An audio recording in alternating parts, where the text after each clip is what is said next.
finally, we have a Casa recoupling done at the beginning of the episode. But of course, they had to counteract that by leaving us on a cliffhanger. Now, there were bits and pieces in the recoupling that, we might get juicy bits in the next episode.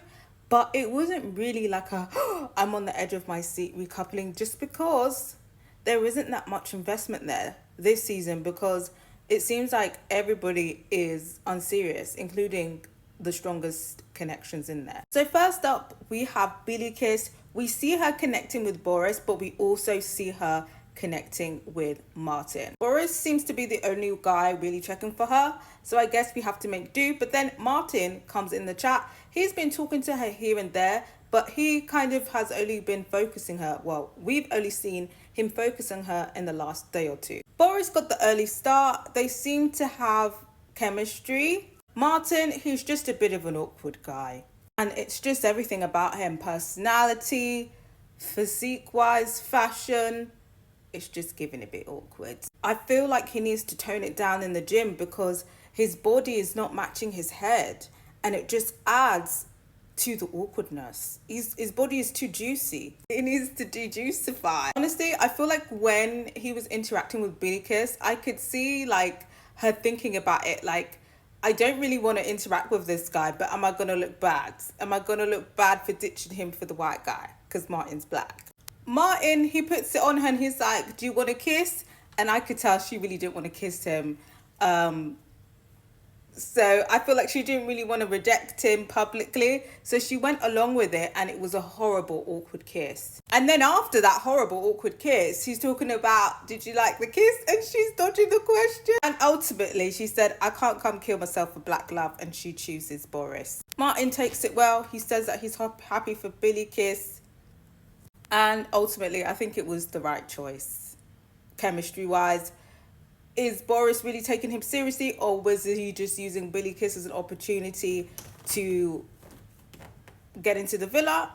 I guess we'll see moving forward. But right now, it seems like they have a bit of chemistry, but you'll kind of know what it really is, let's say, a couple days, a week up after the recoupling, if, they were really interested in the person, or they were just using them as a transfer to the main villa.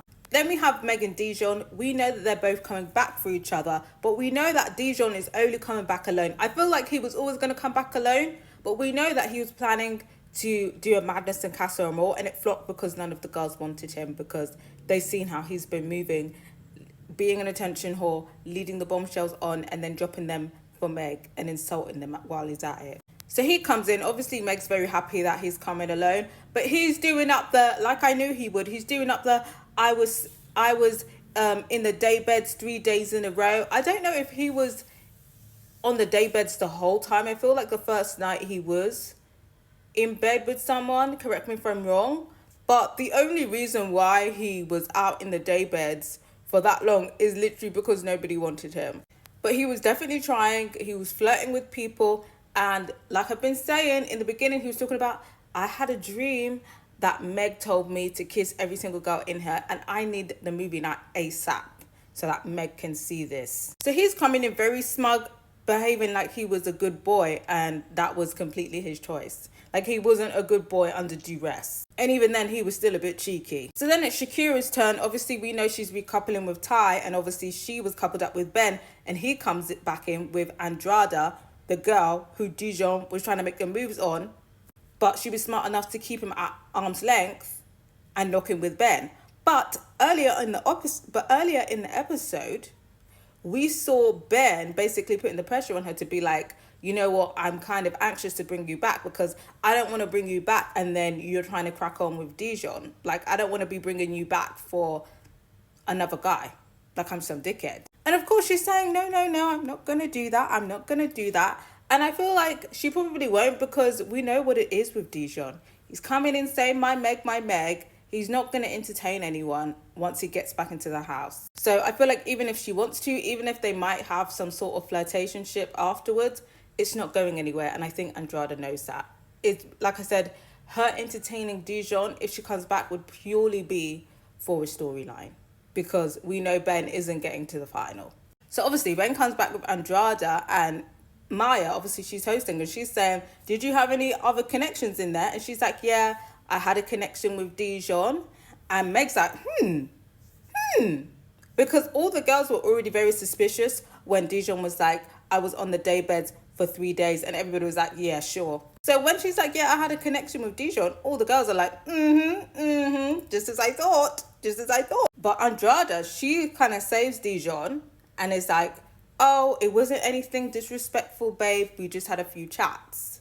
And Meg kind of like, we'll talk about it later. But the way that she said it was nothing disrespectful, it seems like Dijon's going to get away with it. And I guess, I don't know, were the chats disrespectful? I feel like they were very flirty. Meg wouldn't appreciate them. But he didn't say anything about wanting to kiss her, I believe. The kissing thing was in front of the boys, and I need that for movie night, and I need the movie night pronto. Of course, I think Andrada's coming in, probably wanting to stick with Ben, not wanting to ruffle any feathers. So I think she's definitely going to downplay what it was with Dijon. But like I said, we need the movie night to come and cause chaos. Then we have Helena. Obviously, she's coupled up with Harry, and it's all up in the air whether Harry's going to come back alone. Helena, it seems that she didn't make any connections. Her only connections that she had ended up being coupled up with other people or locking in with other people. So she kind of has no choice but to stand alone and hope that Harry is also alone. With Harry, for me, it was 50-50. He full on was having another relationship with somebody else. But Harry, he has no problem doing that and sacking it off. And he knows that if he comes back to tell Helena, I was doing it up with another girl, she wouldn't care. And that's exactly what happens. Harry comes back alone. You know, they're trying to make it cute, but it's just not very cute. And he's like, yeah, you know, I fully explored another connection. Like, what do you guys expect me to do? Sit in the corner for 3 days and not do anything at Casa or more? But, you know, ultimately I decided that my connection with Helena was more than that. And they're both talking about they're so back. Helena, you're an idiot. And the humiliation will continue. Then we have Tony and Harrison. We both know that they were going to recouple. That's what happened. Harrison's coming with putting this bass in his voice, talking about, you know, you recoupled, I recoupled, I'm happy for you. But like, I don't know, just giving it all this bravado, and Tony's just basically like, okay, hon. But yeah, it seems that Harrison's a little pissed off. I think maybe there's a little spark between them. Maybe they're going to start arguing. But I think they should stick to their partners. I think Tony's happy with her man Cash, and I think they can continue and be a strong couple. But I feel like Harrison is going to get bored of Lauren, or Lauren's going to get bored of Lauren. Lauren gives very much thanks for the transfer. So I'm not sure if this is going to be the last of Harrison and Tony. I think their talks are going to be quite interesting and probably quite funny, to be honest. They're both funny people. But I got to hear from you guys. Do you think Harrison was a bit salty? What do you think? And do you think Tony was a bit salty? I honestly don't think that she was, because she knew what to expect from him. But I think she finds it funny that he's salty. I got to hear what your perspective on that was. Then it's Yasmin and Connor. It was obvious that they were both going to recouple. They basically said that they were in a friendship couple. And Yasmin, she couples up with Jamie, I think his name is. Some mixed race guy in there. And Connor comes back with Emily. Of course, he's come back with a brunette white girl that seems to be his type. And no, it's not Emily. It's Emma. I keep getting her name mixed up. Emma. He brings back Emma, who is Harry's ex. And basically, Harry and Helena seem to have beef with Harry's ex, and I think that's going to continue, and I think maybe even Shakira is going to get involved. But Harry was basically saying, like, I didn't think that she had bad intentions coming in here, but it seems like all she's been doing is throwing dirt on my name. And Emily was like, no, actually, I'm just calling you out for your bad actions, that's it. And Helena's there sitting at Harry's side like a numpty. And Shakira's there laughing smugly, so I think they're definitely going to have argument. And yeah, bring it on. I think Emma needs to call Helena a dickhead like she called Harry as well. I forgot to say, we also had Giorgio, who came in single. I think he still could have brought in Yaz to give her an opportunity as a friendship way. But you know what, fair dues if you didn't want to extend that, if you wanted to have the bed to himself. But yeah, Giorgio came in alone. And then the last person was Emily. We knew she was going to be standing up there by herself. She didn't connect with anybody, and she was very much my man. And all of the girls thought that for sure Tommy was going to be loyal to her. Then it's Tommy's turn to come in, and they're hearing the click-clack of Lucy's heels. And what do you know, who comes in with the blonde 21-year-old? And Emily is just like, oh, for fuck's sake. Then we get the cliffhanger. Is it going to kick off? What do you guys think?